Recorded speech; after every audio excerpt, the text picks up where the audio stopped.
Sebelum melanjutkan, jangan lupa subscribe dulu, terima kasih. Bab 440, karena kamu tidak ada di sampingku.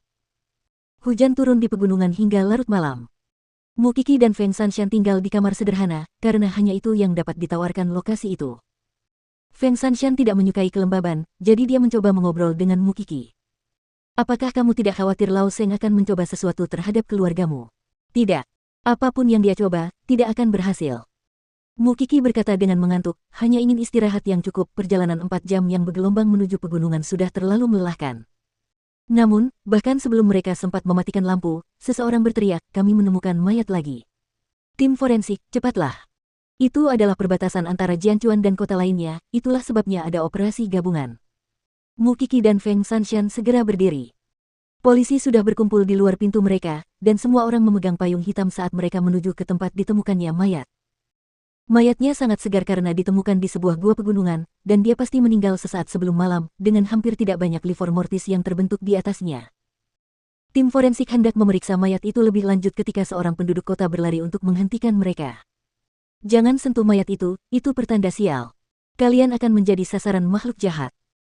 Setelah mengalami banyak rintangan selama bertahun-tahun menangani berbagai kasus, profesor itu hanya memerintahkan tim forensik mundur bersama Mukiki, sementara polisi menenangkannya. Seperti yang diduga, polisi semuanya sudah berpengalaman dalam hal itu, dan akhirnya berhasil meyakinkan penduduk kota untuk tidak melakukannya. Apakah kalian mencium sesuatu yang unik? Itu menyengat hidung. Mukiki bertanya pada yang lainnya saat dia berdiri di depan gua. Profesor itu segera menoleh ke mayat. Mereka tadinya dalam kondisi sempurna, tetapi sekarang membusuk perlahan-lahan. Mukiki mendongak dan menemukan sesuatu menetes dari gua tanpa henti. Profesor itu menahan semua orang dan berkata, asam. Itulah sebabnya mayat itu disetankan.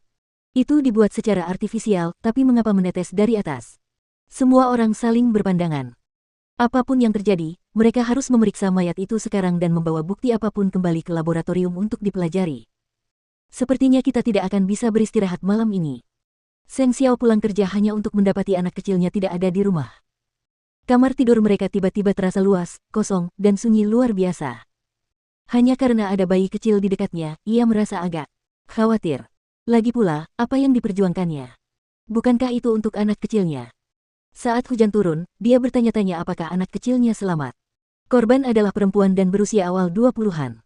Tingginya 162 cm dan beratnya 45 kg. Waktu kematian diperkirakan antara pukul 6 sampai 7 malam. Tidak ada tanda-tanda memar, tenggelam atau pemerkosaan, tidak ada tanda-tanda cekikan di leher. Sekarang sedang diuji untuk mengetahui apakah korban meninggal karena sebab alami atau diracun. Polisi sedang memeriksa latar belakang keluarga. Tetap saja, agak menyeramkan baginya mengenakan gaun merah di tengah malam. Salah seorang polisi berkata, tiba-tiba merasa merinding. Dan setelah separuh wajahnya meleleh karena asam, rasanya benar-benar seperti salah satu film hantu yang penuh kekerasan. Kurasa kalian akan menginap di rumah mayat itu. Tidak ada dari kalian yang bisa lolos jika dia benar-benar menjadi hantu.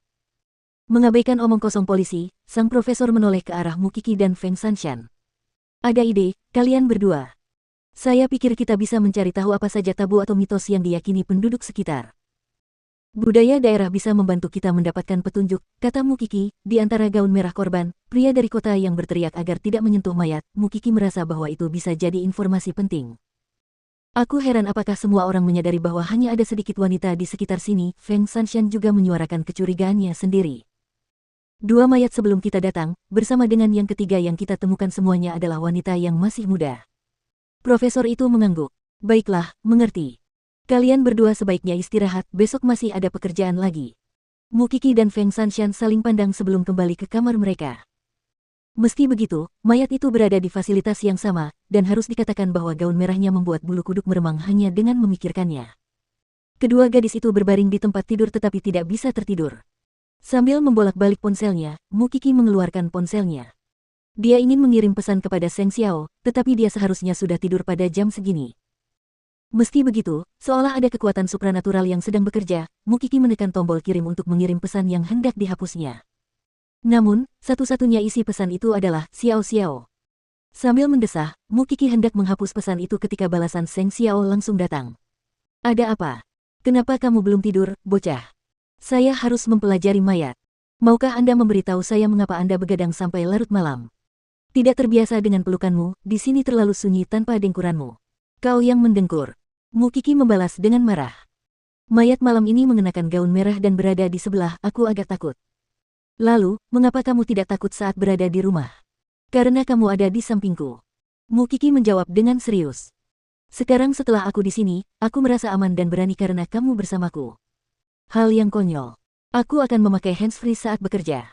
Kamu tidak akan takut dengan suaraku. Tidak perlu. Aku akan kesal jika kamu begadang semalaman. Mukiki segera menghentikannya. Namun, panggilan Seng Xiao sudah datang. Mengeluarkan headphone dari tasnya dan memakainya, Mukiki benar-benar bisa mendengar suaranya. Yah, kau tahu betapa kau tidak tahan berpisah dariku sekarang, bukan? Apakah kau akan meninggalkanku mulai sekarang? Saya harus melakukannya jika ada kasus. Kalau begitu, aku tidak akan peduli jika kamu takut di masa depan. Siapa yang akan percaya itu? Malam itu, Mukiki tidak tahu bagaimana ia bisa tertidur. Ia hanya tahu bahwa ia merasa aman hanya dengan mendengar suara Seng Xiao, dan bahwa ia tidak akan takut bahkan jika langit runtuh. Setan, hantu, dan sebagainya tidak akan mendekatinya. Namun, keesokan paginya, Mukiki terbangun dengan kaget. Orang tua gadis itu bergegas ke fasilitas itu setelah hujan, menuntut agar mereka diizinkan mengambil jenazah putri mereka dan melarang dokter forensik melakukan otopsi. Akan tetapi, karena penyebab kematian belum dapat dipastikan dan sebelum polisi dapat memutuskan apakah itu bunuh diri atau pembunuhan, mereka sudah berselisih dengan orang tuanya. Mereka menangis dan bertengkar, hampir berusaha bunuh diri dengan membenturkan kepala mereka ke batu-batu besar di dekat jalan. Polisi tidak bisa melaksanakan tugasnya. Kalian berdua adalah satu-satunya gadis di sini di antara semua petugas di sekitar. Ayo, cobalah untuk membujuk mereka. Profesor itu memberitahu Mukiki dan Feng Sanshan.